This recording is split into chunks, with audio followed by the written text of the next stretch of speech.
Okay, so here's my question.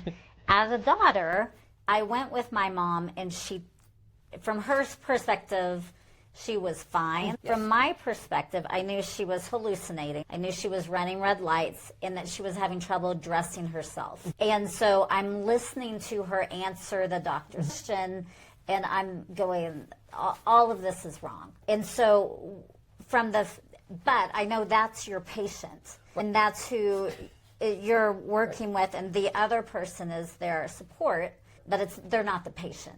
Right. So I've been told to send a letter to the doctor before to tell him my concerns, but what do you recommend when families are seeing things that are concerning, but the person with the symptoms doesn't recognize it or is in denial? What do you recommend for family members? That's a multiple part question, and I'm going to answer in what I do first.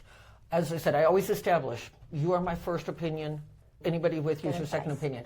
And I also, when I am finished talking to my patient, I say, is it okay if I ask whoever is with you for their opinion too? Remember, they might have different observations, and that's okay, because everybody does. And I emphasize, I'm not saying you're right, they're wrong, they're right, you're wrong. I just need to know what's going on. And I do have family members that are like, well, it's part embarrassing. I said, but I want everybody to know what's happening, because that's also valuable for me.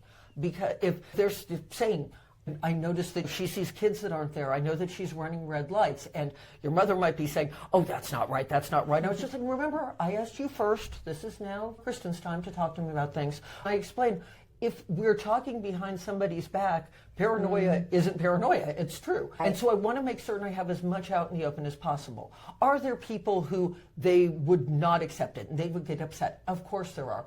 I do sometimes get letters from patients or patients' families, I should say, beforehand, saying, look, these are all the concerns that we have.